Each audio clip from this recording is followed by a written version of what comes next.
Hi, I'm Lenny Rio. I'm the director of Katie's Kids Preschool that we have here in the Silo building on the south side of our campus. In 2011, when our contract with the City of Phoenix Head Start ended and we started Katie's Kids, the then superintendent, Robert Donofrio, introduced us to First Things First, and we started a partnership. Since then, the Quality First scholarships that we receive from First Things First have been one of our main sources of funding that allows us to continue to serve the families of this community, and their coaches and program support have helped us to grow into the 5-star Quality First site that we are today. Jeanette Moore, the Phoenix South Regional Director, was not able to make it here today, but I would like to present this Champion Award to First Things First for their continued support of Katie's Kids.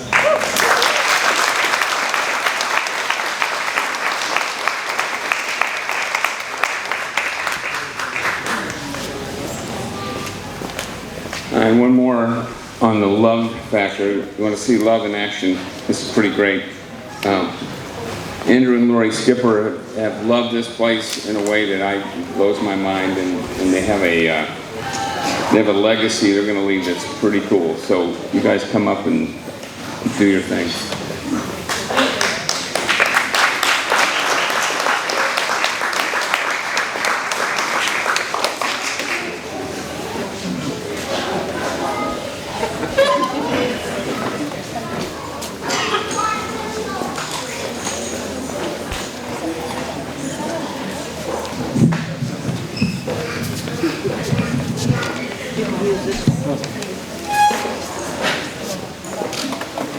Well, I want to say a little bit about the Kit and Wayne, or is it the Wayne and Kit Family Scholarship? I'm not sure.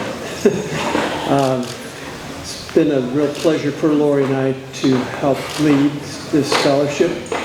And I want to, over the last more than 10 years, the scholarship has been very successful here. And the purpose of it was to provide money for people to go to college, which wasn't even a dream when Neighborhood first started. But it's been successful because of the teamwork that many of you here tonight have helped with.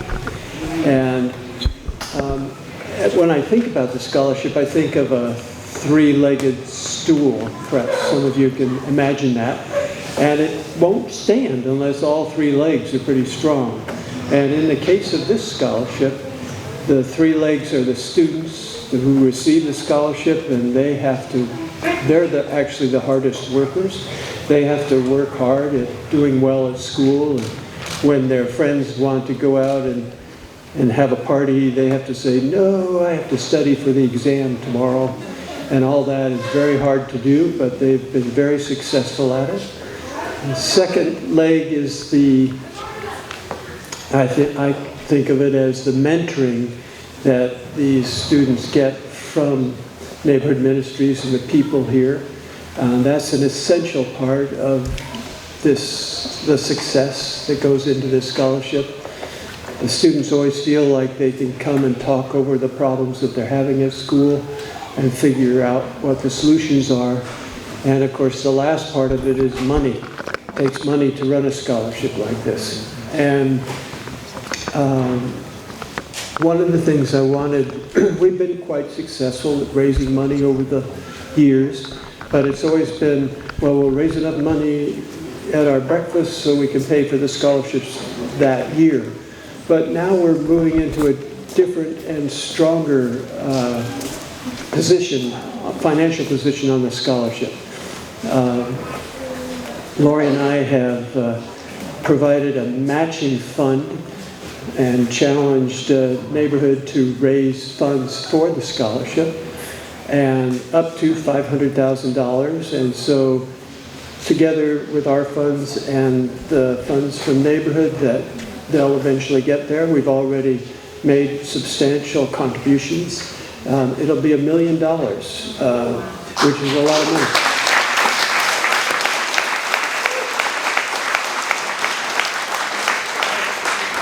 And it's enough money to run the normal expenses of the scholarship. Now, I hope the scholarship grows, and it won't be enough money soon, but just the interest off the money would meet our current budgets for the scholarship. So it's an important step forward for this scholarship, and hopefully it's what they call endowing a scholarship, and it hopefully makes it last for a very long time. And so we're pleased.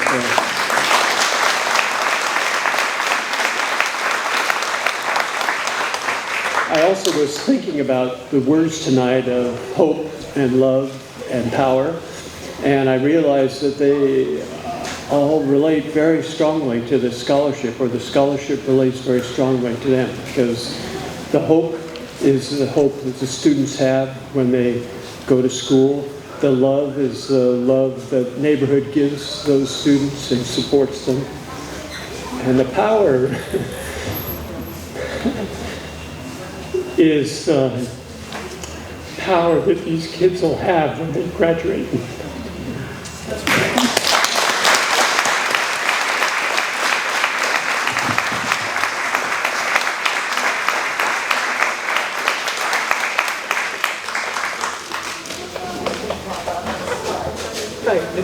Exactly.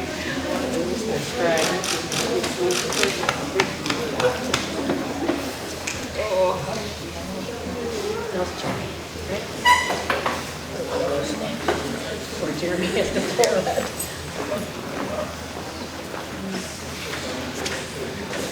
So, it's now my turn. And I am Jeremy Wood. I've been here for a few years. Today, actually, I was talking to Kit, and 17 years ago I got married. It was supposed to be an outside wedding. It was clear it wasn't going to be an outside wedding. Kind of like today, it was clear that we weren't going to be on the field, and we ended up getting married in here, and it feels very similar. A bunch of people packed into a loving space, and so it seems very fitting to me. But I'm here to talk about the last Miracle on Fillmore Award, and it's, as we've mentioned, the Hope, Love, and Power. So I'm talking about power today, and wanted to tell a little story as I kind of announce our recipient. And so about 15 years ago, I was here running our mentoring program, and we had an amazing mentor named Heather. She spent countless hours with her mentee and was constantly advocating for her and her family. And I'm getting like teary or something. I was over here with Fonzie, and we started tearing up before we even came up, and we're a little nervous about that. So Fonzie, you don't have to do it anymore because I'm doing it. So anyways, and as you guys know, if you've been around here, neighborhoods kind of lived hand to mouth for a long time, and we're always wondering how we were going to make the next paychecks and things like that. And we were in one of those seasons, and we decided we were going to have a big open house. And so we were going to show off all the stuff we were going to do. It was interesting because we didn't really call it a fundraiser, but we really needed to raise funds. And so we set up a bunch of stuff, had an open house, invited a bunch of people, and in walks Heather. And she's walking through, and she's got some folks with her, and introduces them to us, and it's her mom and dad. And they're kind of going through, and it's like, oh, hey, great. Meanwhile, a couple weeks later, all of a sudden we get this check that was, we considered a miracle. And it came from our beloved friends, Ron and Joan. And they have been with us now ever since. I believe that was about 15 years ago. They've been a part of every capital campaign that we've had since then. They've stabilized programs. They've stabilized families in our neighborhood with housing. They've been lead gifts on multiple matching campaigns for us. And they've been a champion for initiatives also for our staff themselves. They've championed a lot of initiatives that helped raise our benefits for the staff that work here as well. And so we want to honor them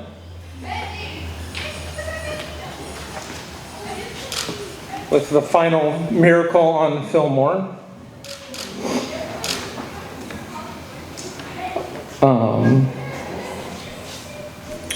And the Cornwalls have been just a blessing and have always given generously and have always been behind the scenes and have never, no one would probably even know who they are except for some of the folks that are really connected to them that they've been blessed by. And so we want to honor them with the final miracle on Fillmore and want to thank them and with tons of generosity and are so thankful to have them as a part of us. And I want to now invite up Alfonso and Evis, and they're going to share a story about power.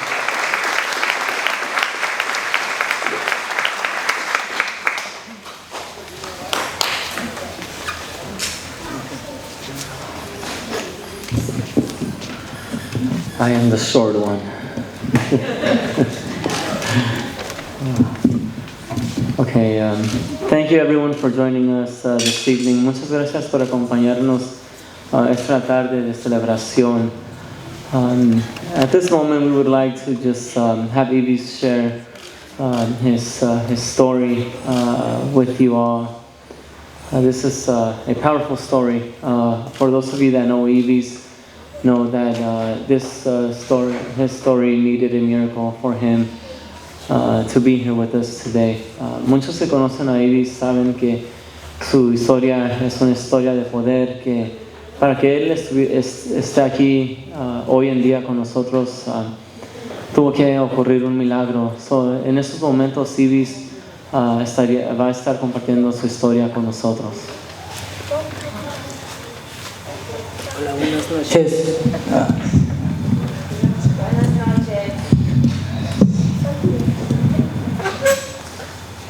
Hola, buenas noches. Mi nombre es Ibis Adalberto Ruiz Mencías. Nací en Tegucigalpa, Honduras, el 15 de mayo del 2001.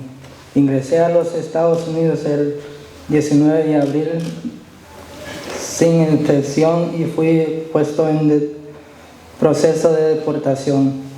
A mi llegada a los Estados Unidos, antes de hacer mi viaje a los Estados Unidos, viví una vida difícil en Honduras, llena de pobreza y violencia. My name is Ibis Adalberto Ruiz Mencilla, and I was born in Tegucigalpa, Honduras. On May 15, 2001, I entered the United States without inspection and was placed in deportation proceedings upon my he entered the U.S. April 19, 2019 without inspection and was placed in deportation proceedings upon my arrival into the U.S. Before I made my journey to the U.S., I lived a difficult life in Honduras filled with poverty and violence. Cuando tenía un año, mi madre me abandonó con mi abuela. Todo lo que he sabido sobre mi madre me lo contó la otra familia de mi abuela y mis hermanas. Mi abuela era tan pobre que luchó para criarme y darme una vida educada y acceso a la educación. Nací en la pobreza a una edad temprana. Sentí que era mi destino sufrir. When I was born, my mother abandoned me with my grandmother. Everything I had ever known about my mother was told to me by my grandmother and sisters and family. My grandmother was so poor that she struggled to raise me and give me a proper life and access to education. I was born into poverty. At a young age, I felt it was my destiny for me to suffer. Después de un año de trabajar para ayudar a mi abuela, fui víctima de los miembros del barrio 18 que comenzaron a extorsionarme y amenazarme con matarme si no les entregaba mi cheque semanal. Después de que me amenazaron, me fui a casa, le conté a mi hermana lo que había pasado y le dije que me iba a ir a los Estados Unidos. Quería venir a los Estados Unidos porque sabía que sentiría protegido de la violencia que me había atacado toda mi vida.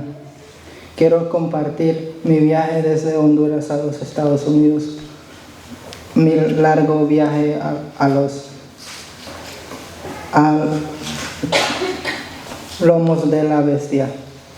After years of working to help my grandmother, I fell victim to Barrio 18 members who began to extort me and threaten to kill me if I did not give them my weekly check.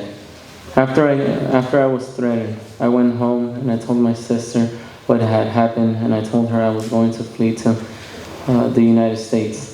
I wanted to come to the United States because I knew that I would be protected from the violence that had attacked me my entire life. I want to share my journey from Honduras to the U.S., my long journey riding the bestia.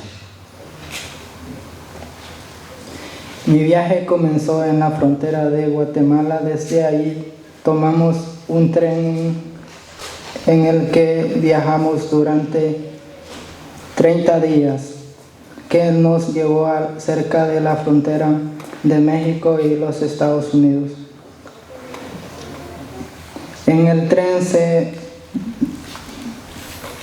se detenía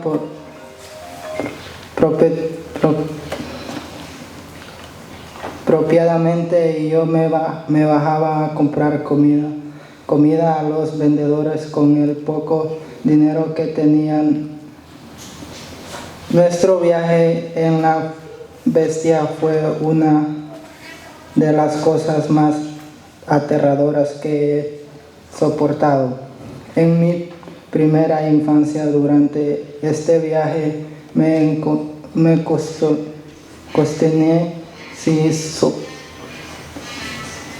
supiera la violencia y el crimen que tuve llegar en la bestia. Soy testigo de cómo robaban a los migrantes a punta de pistola, mujeres siendo violadas en la noche. Veía la desesperación en los rostros de las personas y me hacía mucho más temoroso de lo que me esperaba durante este viaje. Oré a Dios cada minuto para que me diera la oportunidad de llegar al suelo estadounidense. Quería tener la oportunidad de alcanzar el sueño americano. Sabía que llegar a los Estados Unidos me cambiaría la vida. Me hice la promesa de que no me rendiría en este viaje, incluso si eso significaba perder la vida. My journey started in the border of Guatemala. From there, we got a train that we rode for 30 days, taking us closer to the border of Mexico and the U.S. The train would stop periodically, and I would get off and buy food from vendors with the little money I had. Our journey in the Bestia was one of the most frightening things I have endured in my early childhood. During this journey, I questioned if I would even get through the violence and crime that took place in the Bestia. I witnessed migrants being robbed at gunpoint, women being raped at night. I would see the despair in people's faces, and it made me much more fearful of what was ahead for me. During this journey, I prayed to God each minute to provide me the opportunity of reaching U.S. soil. I wanted a chance at the American dream. I knew reaching the U.S. would be life-changing for me. I made myself a promise that I would not give up in this journey, even if it meant losing my life. Al llegar a los Estados Unidos sentí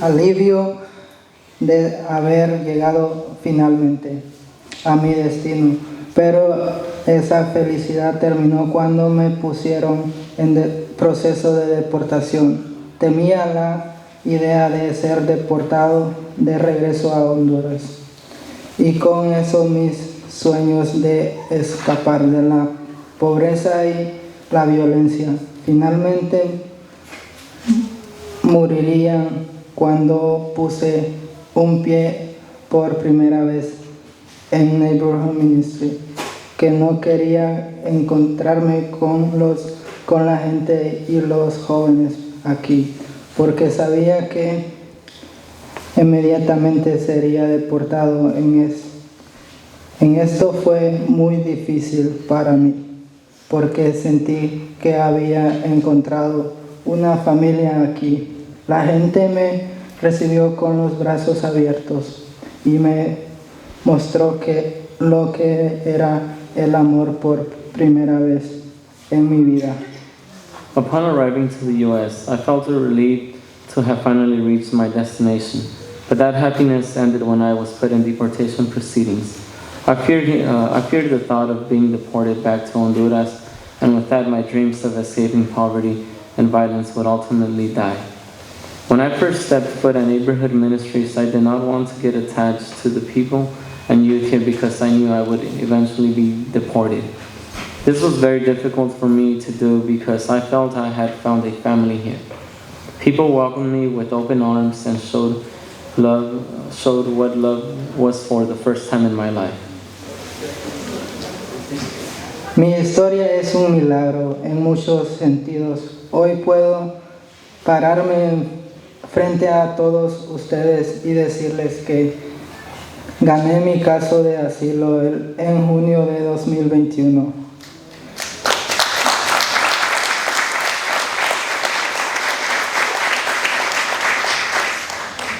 Me gustaría tomarme el tiempo para reconocer a una persona especial que está con nosotros hoy, Delia Salvatierra, mi abogada.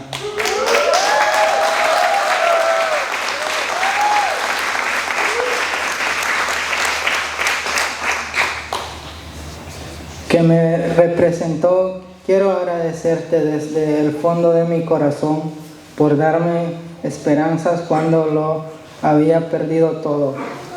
Delia es una persona especial para mí porque luchó por mis sueños todo el tiempo. Puedo decir que si no fuera por ti, Delia, no estaría hoy aquí. Gracias a todos por escuchar mi historia.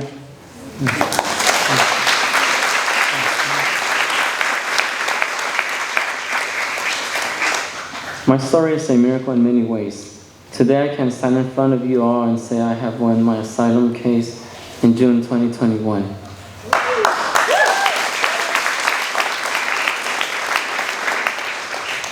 I would like to take the time and acknowledge a special person who is with us today, Delia Salvatierra.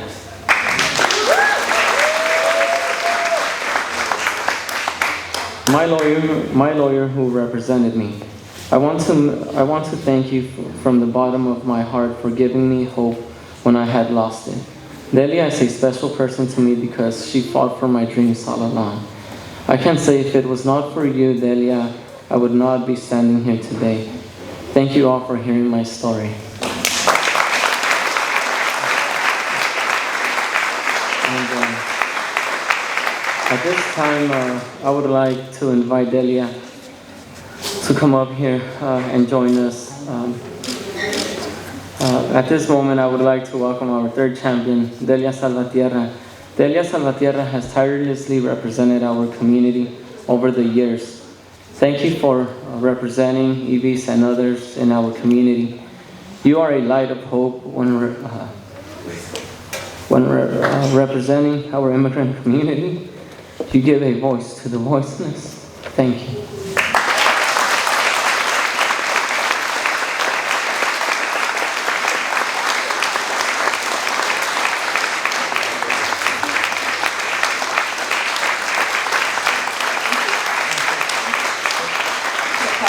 Esto es para ti.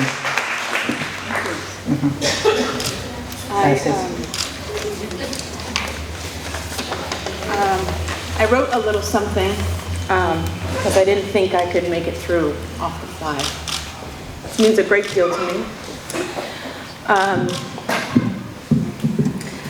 I haven't known Kit too long, but I feel like I've known her my whole life. And one thing I can say about this room tonight is that the love in this room is overwhelming. And I thank you for bringing me here tonight and letting me be a part of Neighborhood Ministries. I'm getting older because of cases like EV, so I have to put my glasses on.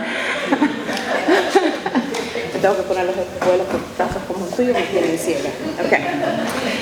I do appreciate the warmth and the love that Evie's and Fonzie have shared tonight. It's an honor to have these two talk about me, and you have no idea how hard it was for him to do this, and I'm so proud of him. Estoy muy orgullosa de ti.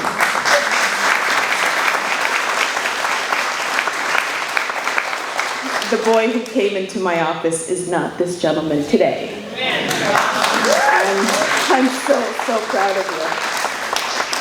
I want to thank Kit and Wayne and Ian for acknowledging the work of my law group and on behalf of the immigrant community here in Arizona. This recognition is particularly meaningful because it comes from Kit, a person I respect, love, and look up to as a leader for her powerful gift of love for others.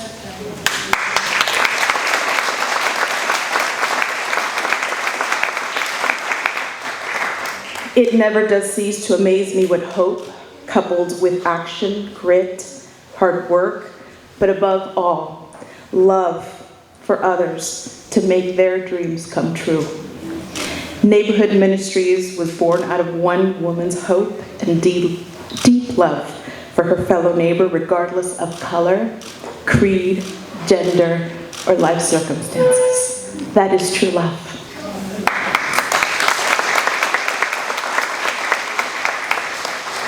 As an immigration attorney, I am blessed beyond measure that I love the work that I do on behalf of immigrants, because it gives me the opportunity to help people in a meaningful way and transform their lives beyond their own dreams.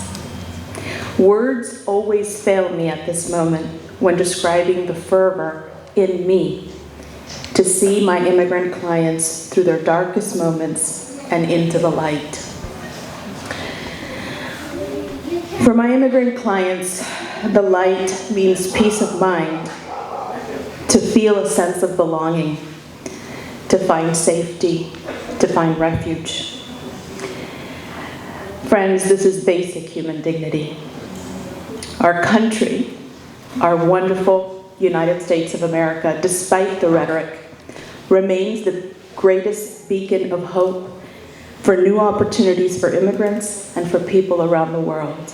Make no mistake, we are that. People like Kit, Ian, and Wayne at Neighborhood Ministries make Arizona a safe haven for immigrants. I am extremely humbled that God chose me to serve immigrants in this capacity. And I'm extremely lucky that here on earth, Kit chose me to work with Neighborhood Ministries and that she has made me a part of Neighborhood. I'm honored, Kit. This work is not easy, I will tell you. There's not an easy day in this field. But each individual I help set on a path to peace and opportunity is a secret to living a spiritual, hopeful, happy, and fulfilling life. Thank you so much for this acknowledgement.